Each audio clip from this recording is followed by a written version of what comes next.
Noah, kills 1 or 2 people. Yeah. Right now, it doesn't do enough. And yes, you have the Surreal Dust, which helps a little bit, but playing into, as you pointed out, 3 Mountain Drakes, it's just going to make your life miserable. There's a lot of health stacking going on, which I like from Live Sandbox. Remember when we were talking about the magic resist items? Look at what Summon picked up. Yeah, that's a force of nature. Oh, and he has the Merc Threads as well. Makes me happy, Atlas. Yeah, he's going to be pretty fine. Fine and fast. Yeah, and this inner turret on the top side of the map is well and truly gone. Bottom wave, not exactly in the greatest spot for Live Sandbox, but we're not going to be too upset about that one, as now they're just looking to break open the base. Summon in the mid lane. True Shot Barrage being thrown in between a few KT members here. As Prince looks to just get this wave conquering forward. Now what turns up, Varus really has been pretty forgettable this game. Here's the teleport flank though, as Blank looking for his opportunity. In goes Doran, there's the ulti effort. In a bit of trouble. Prince also just capable of getting those autos out. Lands the Mystic Shots, diving on forward, and yeah, the wallets are a bit too heavy, Chronicler. Live Sandbox, they give Prince the triple. The double goes over to Summit, and they'll just win the game off that full house. Beautiful play by Live Sandbox. It's a textbook game from start to finish. In the last game, the early game doesn't go as well as they would like to. And in this one, it is an easy peasy lemon squeezy, and these two teams clearly very evenly matched here, Atlas. Yeah, well, I mean, evenly matched, or on the blue side, one of them is way better than the other one, depending on who's there, right? Because that's what we've seen thus far. These games haven't necessarily been close, but if you equate them after game 1 and 2, then I guess you do get a pretty even matchup. We'll just have to see what happens as we move to game number 3, as KT will have that blue side theoretical advantage. And I am personally pretty surprised after that game number 1, especially with the start that KT got in this game. Because they found first blood, they went for a 4-man dive on bot side, and sure, they didn't get the kills, but they most definitely zoned a bunch of people off the turrets, didn't really give anything up for that. Big Prince fan in the audience here, as we can see. Oh. I can't translate all of it, unfortunately. That's okay. Apart from the SNL, but I don't think I get any points for that. And now going in game 3, it's going to be another swap, and maybe it's that blue side that is going to, in the end, get KT back on track here. But I'm also pretty sure that we're going to see an Ezreal down here. Kind of hope so. Taking a guess here. Well, in game number 1, it was actually Live Sandbox that banned the Ezreal. So maybe they'll just leave it up and see whether or not KT are actually going to go for the first pick, or whether maybe they'll do the Ezreal banning duty for them, so that they cannot have that one picked away after going for a different priority pick. Here I there, just explaining to the team exactly what went wrong, but probably just trying to turn that mindset around and allow KT to feel a little bit better about the situation, because we know that they're capable of taking down Live Sandbox pretty comfortably after game number 1. But certainly was a sobering experience for KT fans during game number 2. See, still a considerable amount of damage being done by Noah, even into the face of 3 Mountain Drakes, but this game was weird, especially in the context of the first game, right, where you go from an incredibly one-sided match for KT into literally exactly 8 towers to 0. There was nothing that KT could ever do past the first 5 minutes. Yeah. And it further solidifies that I think that there's still teams. Gen G is the most obvious offender, who is like, it doesn't matter what the game state is, we can always win. Domon Kia last split, this split, a bit of a different team with, their renewed role swaps and whatnot. Still really good in the late game, but it doesn't feel like they can just always clinch a win out of nowhere. But between these two mid-tier teams, it is really just about who finds the early snowball, gets the objectives, gets the herald, gets ahead, hits the spikes, and blows up their opponent. Yeah, well, let's see who's going to be able to take it as we go to our ace match after this very short break. We'll see you then.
줄 사원 쳐봐. 야 쓰레쉬 얘네가 본다 얘네가 본다 얘네가 본다. 티켓 볼베부터 앞라인부터. 쓰레쉬 캐넨 중 캐넨 볼게. 뒤에 볼게 뒤에 볼게. 이제만 살려봐 이제만 나 소식이 하나 더 있어. 소식이 하나 캐넨 더 높을 캐넨 높을. 나 바로 볼게 어 바라스 노플 얘들아 미드 웨이브 미드로 가봐 미드로. 미드 가면 끝나 미드로 가봐. 나로 원챔이다 나로 원챔 아이고 아 근데 이거 중간에 좀 맞춰서만 다 해줘 내가 오케이 소영아. 누가 말한 대로 안 되면은 좀 사해줘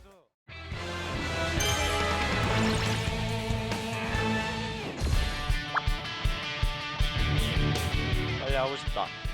야 개재밌겠다. 가자. 기자. 이번에 생각하는 거 그거야. 미드 라이즈. 네네. 미드 방금 주도권 있어. 가자. 죽여봐. 라이브 가면 돼? 가자. 너무 정말 너무 다이브 가려고 하지 말고. 네. 알지? 평정심. 성장심. 미드 물렸다. 살만한가? 팔아보. 다음 주 한거 같아. 갈래 이거 보내줄게. 나이스. 나왔어. 나르 노플. 어때? 나이스. 야 미드 차이 우죠 지금. CHA 봐 CHA. 주현아. 사이드 계속해. 마운트를 가. 어때요? 나이스. 나 나를 못 봐. 나 우디를 볼게. 나르 그래. 빅토르 노플. 나르 노플 우디 잡았어. 용보자. 아 가지마. 아, 가봐. 그냥 해봐. 아 욕 먹자고. 용. 야 욕 먹자. 제끼어. 야 스마. 야 싸워 또 다시 제껴. 빅토르. 나 죽었어 나르 노플 제껴. 나르 노플 주현아. 미드 차이로 이겼다. 괴물식의 미드. 괴물 미드의 탄생. 그는 누구인가?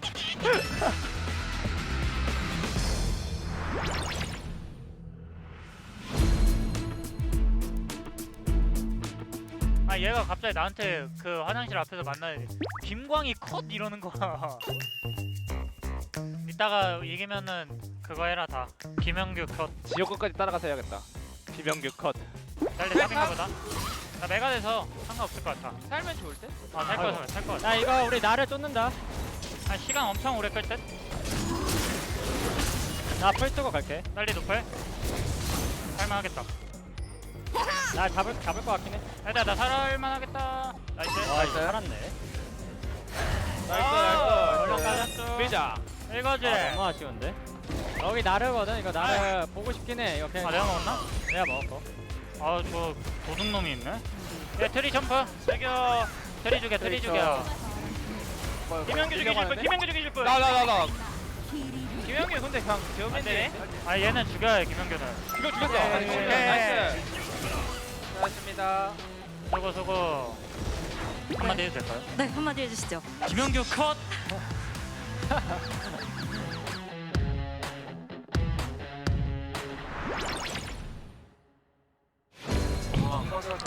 근데 그거 아세요?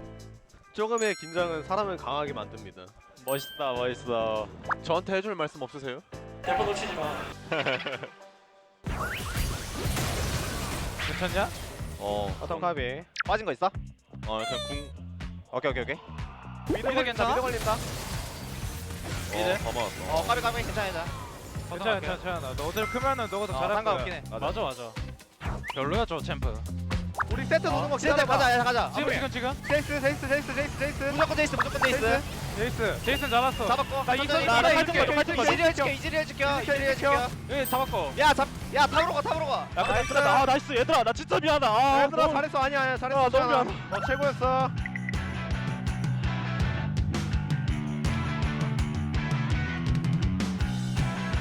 야 이천. 진짜 긴장했다. 야 괜찮다고 야 긴장 풀어. 괜찮다 했잖아 아지레부터 먹게. 해봐. 야 대박 야 왼쪽. 얘들아 나 믿음할게 미드 밀었어 여기는. 고마운 친구들 야 따라와봐. 한 명 오세요. 나이스. 나이스. 시원하다 아지레부터 얘들아. 돌배 먼저 죽이고 앞에 봐봐. 아지레. 야 들어가자. 이긴다. 깔끔하게 끝냅시다. 오케이 이판 바텀이 좀 잘했다 고맙다. 상호가 다 했어. 재현이가 울어서 그래 재환이 잘했어. 나이스.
Leaf Sandbox is taking us to Game 3. This time around, they picked up a relatively clean win against KT despite falling a bit behind in the early game. I think they played around their comp really well, and Summit was able to get his signature pick Gnar, and he popped off, and KT answered the back with Cannon. I don't really think that draft or the comp was the problem or what made the difference between two teams.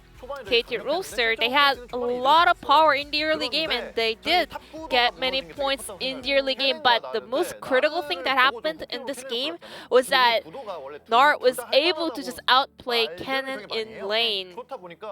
There are some controversial opinion about this matchup, but it was really important for KT, especially on the Cannon, to go the lane 50-50. But because Summit has such a high proficiency on the Gnar pick, he was able to outclass Doran this time around. And in the later time of the game, it is natural to see Gnar winning the side lane of his Cannon, but this time around it was about just winning lane from the get-go. And I think looking at the comp from KT Roaster, they should have won or pulled off the bottom turret dive successfully, you know, but actually they only got to deny the XP from the bottom duo of Leaf Sandbox, so they lost a lot of the lead that they had with that risky attempt down on the bottom lane. And then as Croco was able to steal away that Herald, the game was pretty much out of control for KT Roaster because Leaf Sandbox was looking for something late game scale, but they were able to accelerate that with some of the early advantage that they earned. Now let's take a look at the first highlight. This is similar to what we just mentioned earlier. KT got the Drake, that was the second Drake already, but Seth had the lane priority. He was able to shove in the wave and left the lane. And Rise had to answer the push. As a result, Seth has the agency to open team fight on the top side of the map, and KT Roaster totally missed Seth's location because he disappeared from their vision. And they didn't see this 3-man dive coming from Leaf Sandbox. I think it was a bit too greedy for KT Roaster to stick around to the top side of the map because they already secured the Drake on the bottom side of the map, which means Leaf Sandbox is looking for a trade on the counter map. And this is the second replay where Leaf Sandbox was rotating up to the bottom lane. Meanwhile, KT Roaster were going up to the top lane. So 3 of the KT Roaster players, or even 4 of the players, made a rotation onto the top lane in order to get a pick onto that Gnar, but we saw that there was a control ward in the rush right next to Varus, but just as they placed the ward on the top lane, rush, Varus totally lost the vision around his lane, which means Leaf Sandbox was also able to pull off a turret dive. They traded back with a counter map play successfully and also got the turret, which means it is a winning trade for Sandbox. I think Leaf Sandbox made a flawless play and decisions in this game and got their revenge on KT Roaster. It's time to unveil the POG. It's going to be Summit on Gnar. His iconic pick. And the player comment said, well, I guess I'm a Gnar one trick, but I'm not sure about the one trick part, but his Gnar is indeed definitely one of the finest Gnars in the LCK. You know, you have to know how to control your Gnar bar, you know? Summit was able to show a lane dominance in this game up against that Cannon. It was really fun to see the Gnar because he was just walking into the face of the opponent, landing the CCs onto that Cannon. And a very clean kill picked up by Dove. A very split vote actually, but Summit was able to win 5 out of 12 votes. This top lane matchup is getting more and more hype because 2 of the top laners won the POG back-to-back. So we're heading into the final game of the night and of the week, so stay tuned, don't go anywhere. Thank you so much, Ji-sun, as per usual, for the translation of the analyst desk, and you're exactly right. Here we are for game number 3. This time around, KT Rolster do have side selection, so theoretically gives them a slight advantage. Summit on your screen right there admitting that he is a Gnar one trick. We'll see whether that is going to see some attention in the ban phase this time around. And I think it's good that as a whole the Gnar has been dropped mostly from the overall rotation because I don't think a champion is necessarily the menace that we saw earlier in the game, or early in the split rather. But I can assure you that in case of Summit, it is still terrifying. As I can hear the Korean casters laughing very loudly. I think that's a Sunke fan in the audience there. Yeah, because it said Castanim Hanimnida, which is Cast fan. I got that one. I actually got that one. I think I did. Hopefully the production can tell me I was correct. Nailed it. The lessons are paying off. Yeah, I gotta test tomorrow. And I am going to nail it. You have no idea. My confidence just went absolutely through the roof after reading a very, very simple sentence. But look, no one can judge me. I'm feeling like I have the progress. Can't read that one. Sorry. There's limits. Yeah. You know, we are still beginners, but one day we will not be helpless without the help of Wolf of Elders. Exactly. One day. That point will come. One day. Not yet. No. And I don't think it's close by either. And this series is hard to read for me because based on side selection, obviously we'd expect a favorable matchup for KT Rolster. But if there's anything that these situations have told me, or these 2 games have told me, it's really just the execution. I think drafts can provide you an advantage. I think the first game was a little bit more lopsided in terms of what we saw KT Rolster end up with. But as a whole, it still feels to me the first team to get Herald, win the first skirmish, crack open a turret or 2, just runs away with the game from them. I think so too. I think maybe we go back to some of these AD carries being banned away. I think the Varus was really forgettable in game number 2 on the KT side. But I think the Ezreal is going to be in very high contention. As Renekton was banned on the blue side by KT in game number 1, and Live Sandbox are going to do it again. So the Ezreal taken away, not going to let that one up for that first pick. I thought maybe they could just leave the AD carries this time if you're Live Sandbox and try and force KT to ban them, but that is not how it's going to work. Last time around it was the Rumble first pick, if you'll remember, and then it was flexed towards the top lane and Doran had that amazing game and got the DOGE. As Akali going to be the second ban here on the blue side. I'm not a huge fan of Akali bans on blue side. No.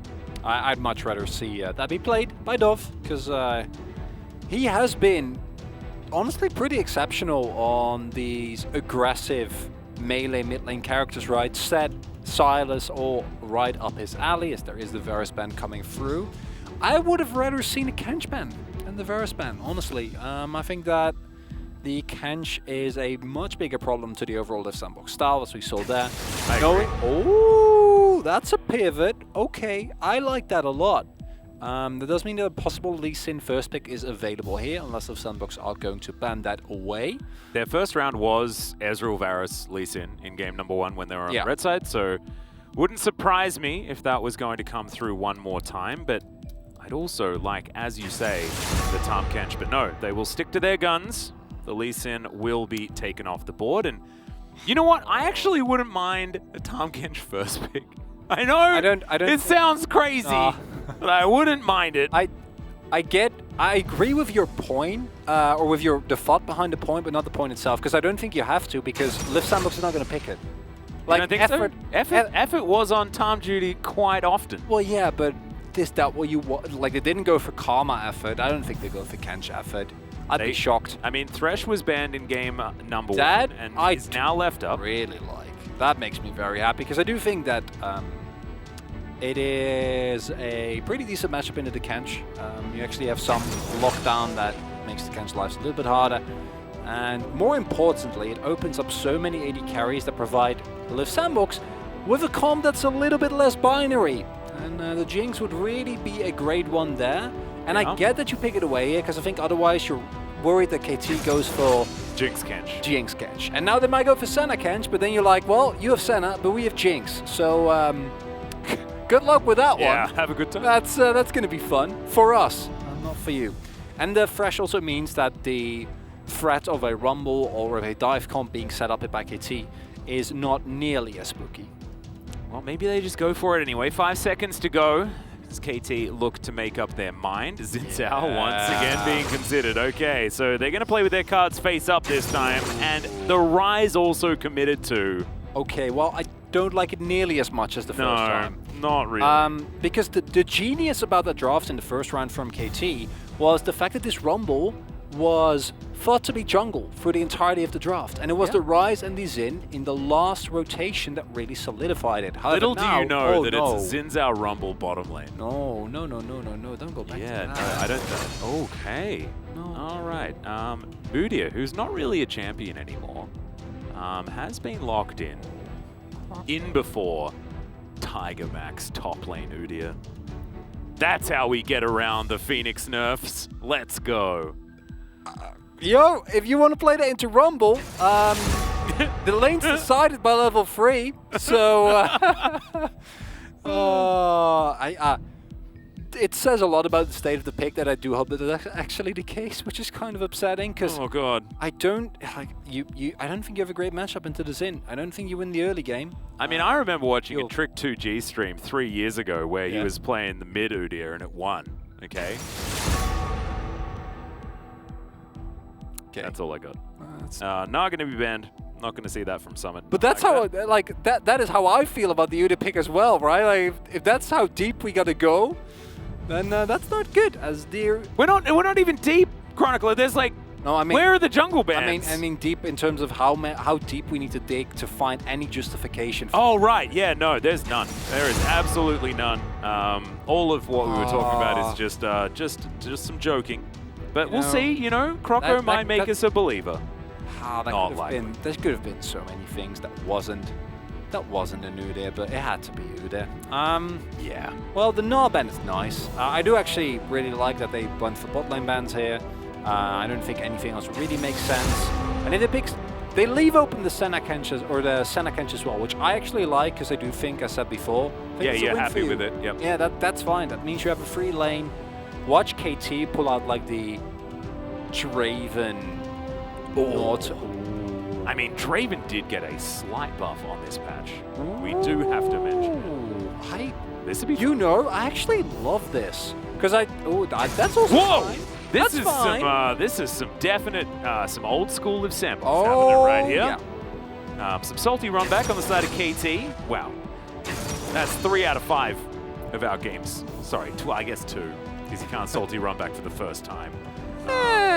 But this is it's happening again. This is the day of it, as we are going to have KT just find their winning composition and just do it again. And Liv Sandbox with a very different draft this time. We'll see how that goes into it. Liv Sandbox is just prepping for patch 11.13, okay? Yeah. This is just, I'm not even kidding, outside of the video I still think is not the pick.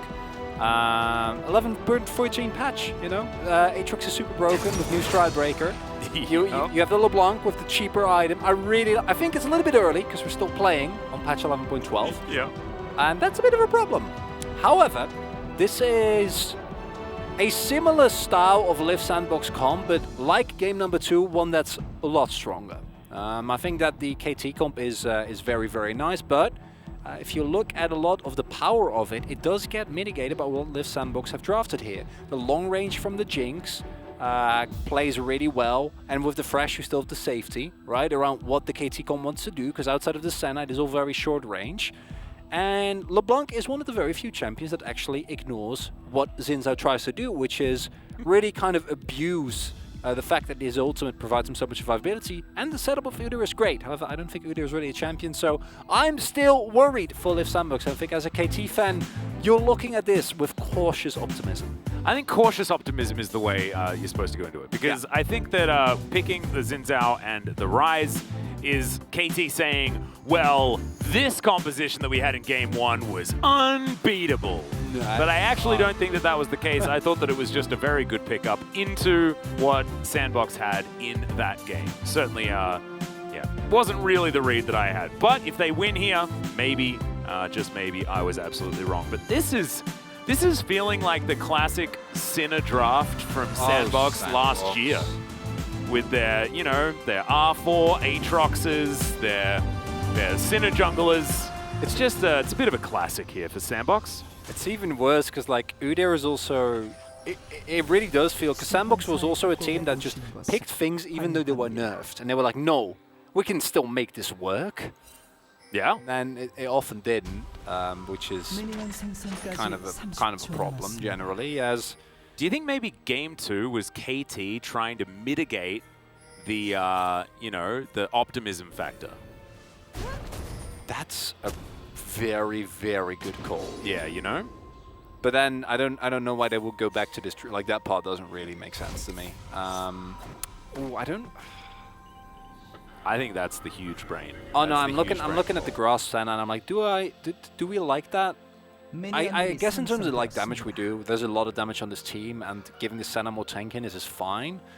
But I'm also somewhat skeptical of how much grasp you will actually be able to get in this lane.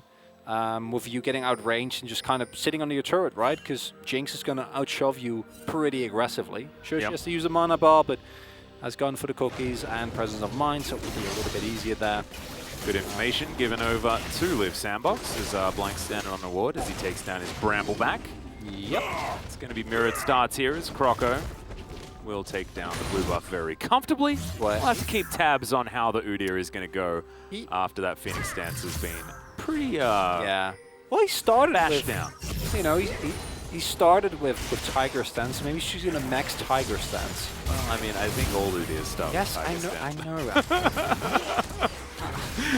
I'm looking for a. Now I'm trying to beat light down in that the optimism, darkness. beating down that optimism that you're throwing out there. I don't think it's one of those things that we really want. There's some biffo here towards the bottom side. That play avoided by Noah. As Harp still going just as aggressive as Harp wants to do. Effort has to flash, piercing darkness to try and get Noah and Harp back up to health. As the chains are going to connect, and the electrocute will go off onto Dove. Well, so Blank went for a level 2 cheese gank, Doran. Oh dear. Yeah, Doran might have to flash here. As the flash in from Croco to try and get that early aggression. Doran's going to flash down towards his Xin Zhao, and he's just dead. Blank's just going to turn around. So first blood goes over to the Udyr, and I think you're exactly right. I think that Udyr is just a great champion right now. Just really strong. I will not be attributed that statement, Atlas. I will not stand for it. But what Udyr clearly still provides, and while we can joke about it, the flash bear slap. Well, that, but also his early clear, his first clear, I don't think was really hurt, right? It's more the subsequent damage that he's able to consistently put out. Oh God, Blank. Yep, going for it. Yeah, Croco looks like he's just going to have to get out of the way. Yeah, he doesn't have Prio. That's crazy. Oh, I'll play by Dove. Yeah. I guess maybe he can get double scuttle with the LeBlanc teleport. That's a possibility. Potentially, but it looks like Blank should be able to get over towards this scuttle on the top side of the map pretty comfortably. As we've got a back coming through from Summit. Let's see whether Blank can actually get here in time. Yeah, Doran is just going to start burning the Aatrox. There's the flash out. And that's really good news here for KT. Croco grabs the first blood, but this time Blank's able to answer with a couple of extra wins. Oh, this is such a feels bad man for Croco. Oh, no, yeah. Because he has to wait for the wave so he doesn't get spotted, but then he still gets spotted, but effort is there, so yeah, you can just get this. And yeah, Land comes in. Peace out. That's going to be enough. If he sticks around for a little bit longer, he'll get some chickens. Chickens, but it's not happening. And it's probably good that's not happening because Dove and Blank are rotating. Yep. Dove knows that there is a possibility that they're going to be in there, so he's going to escort Blank towards his chicken camp, and everything's going to be fine. So let's have a look at this one more time. Yeah, the Udyr flashing in, slapping him in the back of the head. There we go. Not a lot to be said about that one. It's nice flex there, I think. Getting the emote out. And is this one of those games where you would have liked to see like Conqueror Sunfire Udyr? Maybe? Yeah, could have been good. Like, it's not really melee, but Rise and Rumble are both short. I guess Rumble is melee, but Rumble's one of those. It's like Urgot, right? Like, is he ranged? Yeah, is he not? pseudo. Yeah, it's kind of in between. It's the same way that you can argue that LeBlanc is kind of like a melee character if you look at how her pattern works, right? Like, she just dive on top of things, attach like chain with hand. Weird melee poke champ. Not really, but kind of. And I think melee poke assassin, and the poke is actually you put your body on the enemy. Yeah. It's such a fun champ. I love LeBlanc. It's always fun when she's meta, except for the people playing into her. Although in this case, the can should really help with that. Yep. And I guess in that light, the grass makes a little bit more sense, as it will provide Noah with added survivability on top of the Kanj, which means that a one-tap from LeBlanc is a much less threatening prospect. I think as a whole, right now, Liv Sandbox have found themselves an early lead. Kroko is in the general vicinity, and Blank is looking for a play. This wave state from Summit is not very, very good. He wants to shove it out. And let's see if Kroko goes through the lane or walks towards that brush. Oh, Summit's going to walk towards the brush. It's Harp. Oh, he's too big. Just walks onto the lantern. Oh, dear. Prince manages to take it in the end. Good flay is going to come in. The Chompers as well are fantastic. But Noah's able to walk on over it, so they do get the flash out of Prince. But I have a feeling that could have potentially been better. Not going to be the case, though, as the Realm Warp is going to bring the Rise in as Summit. He thinks that he likes this, gets the flash out of Dove. Very nicely done. Kroko's in position as well. KT invests a lot, don't get too much. Very good pivot. No, Kroko, don't do that. Oh, Kroko. Oh, it's the crab fight. Yeah. They're raving. It is going to be a 3 versus 3 as Summit getting a lot of value so far. It looks like Udyr is the call, and they will take him down. Is now Blanket level 4 trying to turn this. The double kill for the Rise. Fate now knows that he has to get the heck out of there, and he will do so. Effort comes in pretty late, but no, KT have already won the battle, and they also get the Shellfish. Oh, they get baited in. They get baited in to see Blank level 4. They know the equalizer is used. They're like, this is free. However, there's also no world ender, right? And that means that Summit can't do as much as he otherwise would in that fight. Kroko, not in the strongest of states, and they clump up against a Rise. And that's a really costly mistake from Liv Sandbox. And exactly the type of over-aggression that this team is sometimes somewhat prone to. It's good that Prince and Effort haven't died yet, because if they also go down in an earlier trade, it is just... it's not good. No. To say the least. I love this target selection as well. Kroko just eliminated very, very quickly. And KT, communication certainly working out for those guys. It's really well done. With them all stacked up, it's really easy for the Rise to find a couple of bounces. Blank. Still early on, so he doesn't have his ultimate available, but it's not really the end of the world because of the amount of damage that the rest of his gang has available. And this Aatrox pick is a big risk, and thus far, it's not been working out that well. Yeah. And hopefully it's going to get better, because he's now at a 20 CS deficit. Doran has picked up 2 assists. He's going to shove another wave into his turret, so it will be alleviated a little bit, but...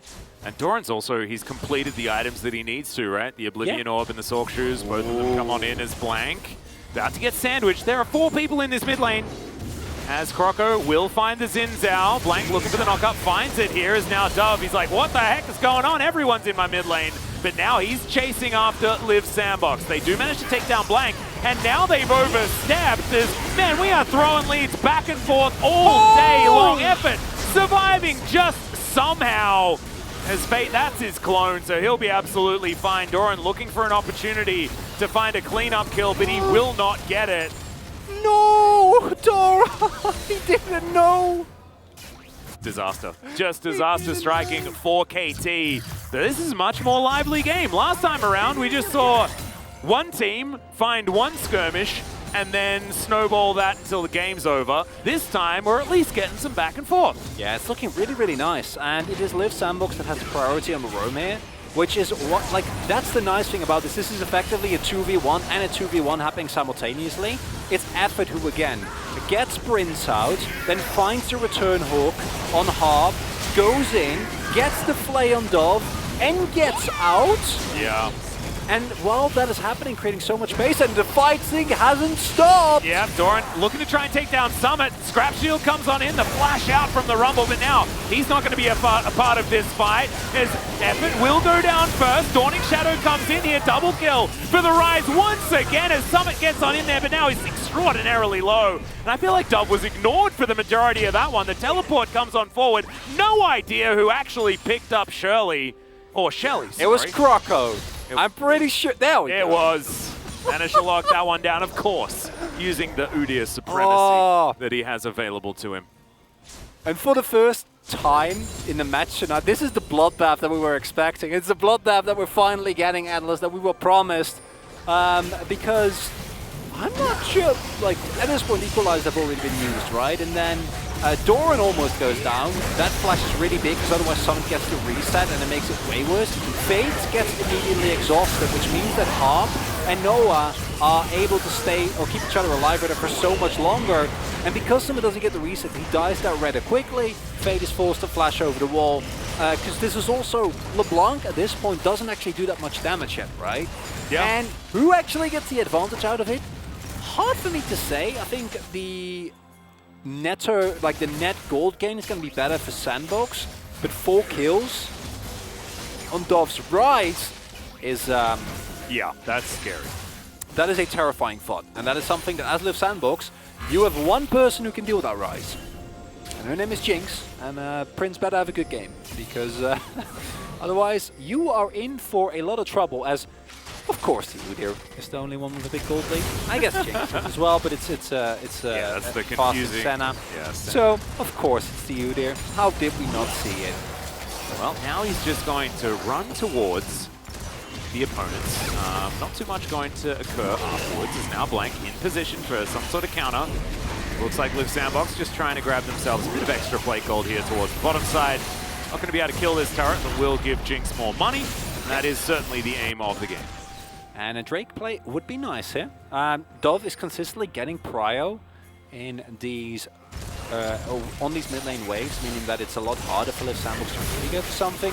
But here we see one of the actual weak sides of the Senna Kench lane, right? It's incredibly consistent, it's almost impossible to dive, but shoving back a wave is actually considerably hard. And these are the type of moments where as Liv Sandbox now get their collective back in, can now together path towards bot side, get that dragon, and there's not that much that Noah and Harp should be able to do to it. However, Croco pathing towards his top side as his camps will be coming up shortly, possibly also going to cover for Summit. Does see that the Scry's Orb is getting used. Teleport available for Fate as well, so it's a bit of a risk, and I don't know if KT want to take that. Yeah, Croco is moving up towards the top side. He smells a potential dive. Effort as KT well. will give up just for now, as Dove just happily gets chained here in this mid lane, and Blank lying in wait. But moves on over, looking to clear out some vision. Blank is going to give up the sneakiness. Will now move towards the dragon himself. Noah in position, but looking to try and catch this wave as it heads towards the bottom lane. Harp's going to be able to get there first. Everything's sort of working out here. There's not a lot of vision available anymore for KT after Effort gets that sweep out. I'm looking forward to seeing who's actually going to prioritize this first Drake. I just feel like dragons have been so important here in the LCK recently. And this first one looks at the moment to be in control by Liv Sandbox. You're also guaranteed a relevant pick. Yeah, you need to respect. As it will be the mount or the Cloud here right at Summit now also joining the fray. Don't forget, Rumble are as dangerous in these fights as they go in. Hook isn't going to land, but there's a great play. Harp gets the Devour, uses it for as much time as possible, but has to spit the center out, and she is going to immediately get murdered. Another kill goes over to the Jinx. Great news for Liv Sandbox fans, as now Croco can just start off this dragon. Exactly what the Doctor ordered, and KT, they were moving in, but even if they were there, I don't know if they can go for that, because I was talking about the Rumble, but what my second half of the point was going to be, but he doesn't have the equalizer right now. That was used earlier, meaning that that first Dragon definitely going to go the way of Liv Sandbox. Now, this is not the end of the world, because it is only the first Drake. The Gold League, not to a point where you would actually be terrified. However, I think Prince is going to just get this turret here. And that is a Jinx with first turret blood and 2 kills. And a Fresh. Yeah. And that is a really good setup into what KT has. Because as we pointed out, this KT graft was so good into what we saw previously as Harper Noah. Can't do that. No, that ain't it. Can't do that. Were they not on Vision as well? I think they were. I mean, that ward only recently went down, but... Yeah, but I think I'm not 100% sure about that. I gotta imagine it wouldn't be, because otherwise... You'd hope not. I mean, otherwise, there's no way, right? Because the rest of the team didn't have teleport, wasn't in position, and KT, that is a death brush if I've ever seen one. Effort! Yeah. He's going to be able to get himself out. Hook is going to connect. It's onto the center. Now Effort taking a fair bit of damage. In goes Blank. They do manage to lock it down. Croco now has to walk over the equalizer. He will flash to get himself out, but Summit's already tidied up the center. And now he's looking to flash his way to escape. Blank goes in. Doran's going to flash over. As we'll see whether Summit can actually survive this or whether Doran can survive it, as that's a bit of a visual bug right there. And Dove's going to come in and say, well, you guys were taking too long. I'll finish that one up after that Realm Walk. Back and forth. Back and forth. Yeah, there's the a first, lot of it this first game that we have between these two teams that is actually really, really, really tense. And I thought that when the player got spotted by KT, that was going to be the end of it. But they make use of the one thing that you know Liv Sandbox is going to have, which is an over-enthusiasm for going in on plays, right? Because Effort gets the hook, sees the hook, makes the play, and in that scenario, I don't think they were actually counting on that many people, as they are a little bit caught by surprise by the actual amount of damage that comes through. Prince's ultimate obviously not getting that much done, as Blank had a really nice crescent guard there. And if your Fed Jinx isn't in the fight, you probably shouldn't commit this hard. No, I agree. Also, Noah probably shouldn't be frontlining either. No. I don't think that's necessarily what you want, especially with the Tahm Kench very far away. It's just, you don't have your main damage dealer here. That's as far as we can get. And here we, unironically, also see the reason why I think this Aatrox picks within this composition makes a lot of sense, right? Like in these mid-game skirmishes where ideally you would have your Jinx, look at how much time Summit buys. And if Jinx gets like 3-4 autos in, gets some splash damage going, and all of a sudden those health bars are a lot lower. But now, we talk about Jinx being a problem. Well, the same can be said for Dove. And Dove is now 6-1. Yeah, we saw how massive. quickly he blew someone up. And it's starting to feel like this is just about 2 people on this team. And who can enable them better? Is it going to be the Blue Man group on the left side from KT? Blue Man group and a Frog? Or is it going to be, I don't know, Jinx? The Masters of Mayhem? Masters of Mayhem, I like that one, Hook's going to connect here onto Harp. We'll have some great health, but he's going to have to eat it real fast, and it's not going to be enough. Summit's going to burn down, but only half of his health bar is going to go. Fate moving himself in there as the stun lands onto Croco. Doesn't do a whole lot. KT now have to try and stave off Liv Sandbox without their Tahm Kench. Harp going to be coming up pretty soon and does have the Abyssal Voyage available, as Shirley is the next thing on the menu. Looks like Noah's going for the back and will be able to start moving out from the fountain alongside the Tahm Kench as well. I really like this call by Liv Sandbox. I think that, yes, you killed the Kench, but all the big ultimates are still available for KT. And you going into a fight over a second Herald, you know, sorry Shirley, but you're not as popular as a lot of, as Shelly is. Yeah. Because it doesn't offer that much. And going into a team that has the equalizer available is just a really big risk. It's yet again Effort who sets up this play. Harp is tanky, but not that tanky. And that exhaust on Prince is actually really big. I think that's one of the first major mistakes that I have seen outside of, you know, you can question some of the decisioning or the positioning decisions. The rather. walking up that river was, yeah. I think, a bit of a problem. Oh yeah, 100%. But I think that exhaust is one of the first examples where I'm like, that really should not have happened, right? Like there's you never get out there. And using that exhaust means that on any subsequent play, Fate's threat way higher. Well, let's see whether or not he can get himself in there and make that one happen. 11 seconds until the Cloud Drake is going to be upon us, and then we'll see whether it is going to be oceany or whether it's going to be pretty infernal here. For game number 3. Croco right here to greet the Dragon as he comes out. Hello. As Doran comes on through and pops down that control ward. Infernal will be so good for Sandbox. Well, let's see whether Doran can get in there and... No, not going to happen. I was even late when it came to talking about it, as that Drake just popped. And Shirley will be able to help take down a fair chunk of this outer turret. Might be able to get it as well, as they do have, of course, 5 people in this mid lane, but K-Ramming pretty strongly. There's Fate, not going to be able to find enough poke there. And they will just back away. So KT trade outer turret in the mid lane for a Cloud Drake. You're not exactly going to be too upset about it. And the next dragon will be the Ocean Soul. I imagine that Live Sandbox denying that from KT is going to be a very high priority. Whew. Oh yeah. Harp just died to that play, so not going to get killed by it again. Although, was pretty close. Ooh, yeah, I know. I wouldn't do this, Liv Sam, but I don't think that's necessary. Yeah, definitely aggressive. Like, can we dive here? No, I probably shouldn't do it.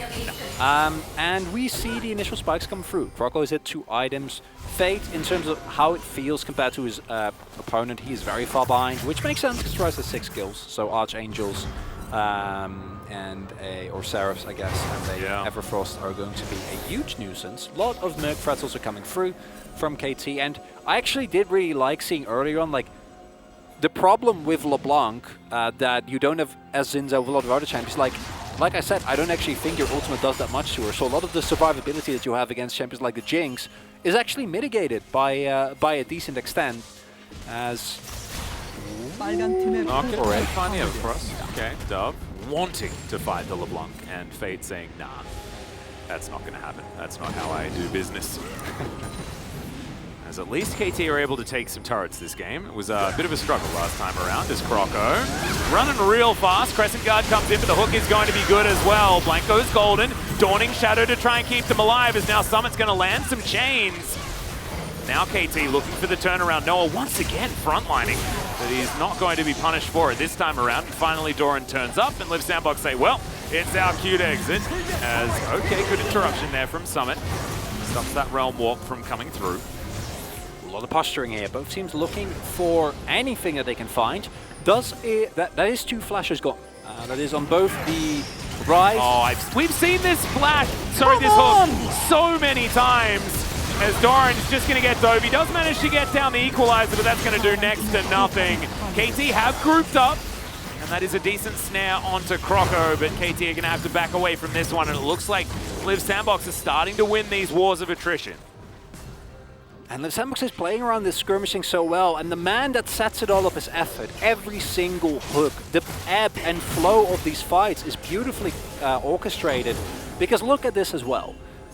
Liv Sandbox identify, okay, Dove and Blank are here, are we going to go for this? And they recognize that they're not allowed to due to the fact that you know the Rumble is coming in, fighting in its choke point is basically suicide, and they back off. And that's not something that Liv Sandbox used to do. Yeah. Then we get the cancel here from Summit. I think Fade always gets out just because of the fact that it is a LeBlanc, although they were setting up a little bit of a sandwich there, so it might have been hard actually. Oh, Effort. It's just another blind hook. No big deal. It's like... but it keeps happening in the same spot as well. Yeah. It's just really good. You can see exactly why the Thresh has been banned 2 games in a row. He's just real good at it. As actually, no, it made it through the draft in game number 2. Oh. I don't know if he's the damage. I think you just want to back hit, actually. Dove is pretty strong, and Noah's going to turn us. Noah's delicious. Noah is very tasty. But I mean, I don't know how much health Noah has at the moment. I don't know how many grass procs he was able to actually grab, so would like to see that. So Fate is just like, no, I'm just going to walk home. Goodbye. Yeah, more going down here.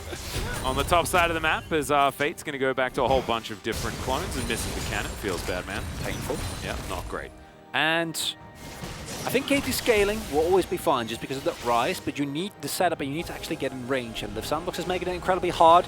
Jinx is approaching her third item spike, and once that IE is finished, I think that as KT, the lack of hard engage that you have available is really going to become a problem. It needs to work out in a single play. You need to find a big equalizer. Blank needs to go, get on top of the back line. Yeah, Xin Zhao delivery system with the Realm Warp or something like that will need to be employed. I think they're going to have to try and reach into the bag of tricks to try and kill Prince. But if Prince gets like one kill in the fight, he just runs around and everyone dies. It's going to be really very rough. over. But Summit lying in wait. Croco's going to turn up. Oh, KT! Yeah, that's going to be the Realm Warp right into the Baron Pit. And let's see how quickly they can burst this one down. Super Mega Death Rocket says, yeah, nah, you ain't going to do that one, boys. KT now looking to try and catch anyone who's straggling. No. Be able to. Not this corridor. Don't walk down there. It's too dangerous. KT. Oh, dear. Well, that's Soul Point. Yeah, it should be. It was a good gambit. If at first you don't succeed. It was a good gambit, but it was not enough. No. Should be this Drake falling down very comfortably. Croco even in the mid lane. No smite necessary as there was no contest, of course. Fate is just keeping them busy. KT just not really making up their minds right now. No. Okay, this is... No. Yeah. No. Setting up the gank brush, and Liv Sandbox like, okay, well, if you guys just want to sit here. You saw them walk in there. Yeah, well, Croco's going to face check. He might be the only one that can, as in goes Fate for a lot of damage, but Croco's already dead. Good exhaust onto Summit to avoid all of that AoE, but he does time it out, and just gets devoured immediately. What? My God, the Gore Drinker is filthy from the Aatrox, and now Prince is going to get excited. Liv Sandbox, they've hit critical mass, and unfortunately, KT's run around and do nothing strategy really didn't work out for them. All according to plan, Atlas. It was Croco who walks in, and we're looking at each other like, what is he doing? But as it turns out, as you already said it, one kill is all it takes. And yes, Croco walking in, it feels like the biggest troll ever, as he instantly gets blown up. Summit gets exhausted, and everything looks dire. But then, Hard goes for the munch, and Summit is like, that's 5 people! Thank you for the Gore Drinker. Fate jumps in, Prince gets an assist, and the fight is, wow. That's like all of his health just comes back. 천천히. 나 큐 1초. 아, 싸워. Oh my goodness. The call as well to go for that. Insanity. Again, it's effort playing very, very well at the same time, but damn, Summit is having a really good couple of games. And the bounce back from Liv Sandbox has been really impressive. Game 1 just wasn't close, but now it just feels like Liv Sandbox have deeper pockets when it comes to strategy, you know? Like KT, they had this exact comp for Game 1. They were like, it wins. But no, the comp tells them it was a good answer into what Liv Sandbox had in Game 1. It was incredible. But not face up against whatever Sandbox would like to throw into you. Even if it is a Nudia, who's barely a champion. You see the Jinx fresh, and you're like, actually, we should probably not do that. Like that doesn't seem like a great idea, actually. I would like to not drop the exact same thing. Because now, this game is so hard. I don't think they can really push up here, honestly. Prince has done a lot of damage, as you can see. Yeah. He's now going to very comfortably help Summit stave off this minion wave. As the Baron, of course, was the prize for Liv Sandbox while we were in that replay. As Croco just doing a bit of corralling here, being a bit of a shepherd. I like it a lot. Fate looking to bounce over this wall as it lands the chains onto Noah, but the blast cone's going to be there. And Croco continuing just to make sure that he has all the information possible. The walking ward that is Udyr used to be true, is now even more true. You still need to stick the landing here as Liv Sandbox. Like this game, it's looking dire for KT, but it's not quite yet over because A funnel at the wrong point at the wrong time is immediately going to blow up the fight. And that's why I was so happy about the Liv Sandbox fight there, is because they recognize if we are in the open, we can fight against KT. If they funnel in to the river, if they get greedy, into a rumble and a... Oh, Doran! Yeah, he's going to have to use that Zhonya's. Yep. Over goes Fate, so... Doran's going to be okay for the moment, but won't have that tool for the next little while. Does at least hang on to his flash and his equalizer in case a battle does erupt. I think that... I'm not 100% sure. I think he will have it available for the next Drake fight, as see the more second item comes through. Summit going for a GA. Yeah, gets it as well. That is incredible. 10 stacks Magi's for Fate. Yeah, this is looking like Liv Sandbox just trying to, you know, dot their T's and cross their I's, as it were. I'm still terrified every time I see Crocker walk up. No, I shouldn't be. It's like, these are the remnants of me being excited about Liv Sandbox in spring. I've been hurt a lot. Indeed. Well, I mean, using that E word. That'll get you there. That'll get you. Every time. It's always a problem. Never ever be enthusiastic of any LCK team. Well, KT grouped up as 5. Didn't work out so well last time, however. Maybe they'll just give it another go and see whether it works this time. Summit in position off to the side is Fate. Unbeknownst to KT. Oh my goodness, the damage onto Noah now. Devour is on cooldown. KT desperately trying to deny this Ocean Soul as even the chain. Fate! To just barely catch him, and KT have decided that they're not going to be able to walk up. So that is a free Ocean Soul going over to Liv Sandbox. As I just don't know what KT's plan is right now. They're just wandering around as 5 people, hoping that maybe Liv Sandbox sends one person into exactly where they know that they all are. And even that is, you don't have to dive. A Sandbox, as I say that, they dive! They're going to. Dove is going to go golden. Fate immediately gets exhausted this time around as Summit once again gets a great core drinker, but everyone's alive for the moment. Fate is going to be taken down. So there's the first getting excited from Prince, who's now just freely auto-attacking. Everyone on KT is just going to melt like butter. Hop, the last one to go down. I believe that was a quadra, or it might have been a triple-double. We like both of them as Liv Sandbox is going to march down the mid lane. As KT have just ran out of answers, I think. And we say it in Champ Select, it's a great drop for a dive comp, but this is not a dive comp from Liv Sandbox. You see the poke that Fate brings, you see the range that Prince bring. They can just sit at the objective and hit it and be fine. Yep. How does Prince ever die? Well, he doesn't. Yeah. Well, he did once that one time, but Fate doesn't. As the Nexus is going to be taken down, Liv Sandbox with the theoretical best of 3 reverse sweep. Are going to be able to take down KT here. KT had a great game 1. It did not continue. Summit having back-to-back really, really good games as he brings back the Aatrox. I know somewhere there's someone that's very, very happy about that. Do you dare give him player of the game? No. I would want to, but there was one person that